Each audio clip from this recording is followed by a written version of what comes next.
SRKன்னு ஒரு பஸ் ஒன்று வந்துச்சு. அந்த பஸ்ஸில் ஏறிட்டு நான் மறுபடியும் கோலினூர் கூட்டுரோட்டுக்கு டிக்கெட் எடுத்தேன். 500 காசு கொடுத்தேன். 500 கொடுத்துட்டு டிக்கெட்டும் தரல, அவங்க மீது சில்லறையும் தரல. நான் வளனூர் வந்தோடனே டிக்கெட் கேட்டேன், இருமா தரேன்னு சொன்னாங்க. மறுபடியும் வந்து சீட்டு கேட்டதுக்கும் சீட்டும் தரல. கோலினூர் கூட்டுரோடும் வந்துருச்சு, இறக்கி விட்டாங்க. இறக்கி விட்டோடனே இந்த மாதிரி சில்லறை கொடுங்கப்பா அப்படின்னு சொல்லிட்டு கேட்டதுக்கு இருங்க தரேன்னு சொன்னாங்க.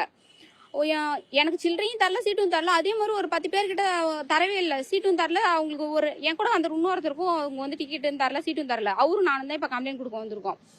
நான் கோலினூர் கூட்டுறதுக்கு எங்களை பஸ்ஸு பண்ருட்டி பஸ்ஸு போகும்ல, அங்கே நிற்க சொன்னாங்க. அந்தாண்ட இறக்கி விட்டாங்க எங்களை. நீங்கள் இந்தாண்டா வாங்க, நான் சில்லறை தரேன்னு சொன்னாங்க. நான் மறுபடியும் அந்தாண்ட இருந்து இந்தாண்ட ஓடி வரேன். என்னை பார்த்து சிரிச்சுக்கினே அவன் மட்டும் பஸ் எடுத்துன்னு போயினே இருக்கான். நான் இப்போ பஸ்ஸு பின்னாடியே ஓடுறேன், சில்லறையே தரல. நான் மறுபடியும் வேற பஸ்ஸு பிடிச்சி நான் புது பஸ் ஸ்டாண்டு வந்து நான் காசு கேட்குறேன். நீ யாருக்கிட்ட காசு கொடுத்தியே, நான் அங்கே போய் கேளு, ஏன் என்னை கேட்குற அப்படின்னு சொல்லிட்டு அந்த கண்டக்டர் வந்து என்னை கேட்குறான். நான் அதனால் வந்து விழுப்புரம் தாலுக்கா ஸ்டேஷனில் வந்து இப்போ நான் கம்ப்ளைண்ட் கொடுக்கறதுக்காக நான் வந்திருக்கேன். யூனிஃபார்ம் போட்டு தான் இருந்தாரு.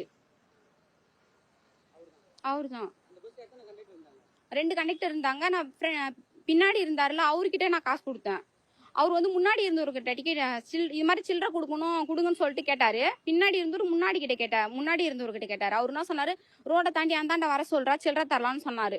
அதனால நாங்கள் ரோட்டை தாண்டி இந்தாண்ட ஓடி வரோம். அவர் எங்களை பார்த்து ரொம்ப சிரிச்சுக்கினே வண்டி எடுத்துன்னு வந்துக்கினே இருக்காங்க அந்த கண்டக்டரு.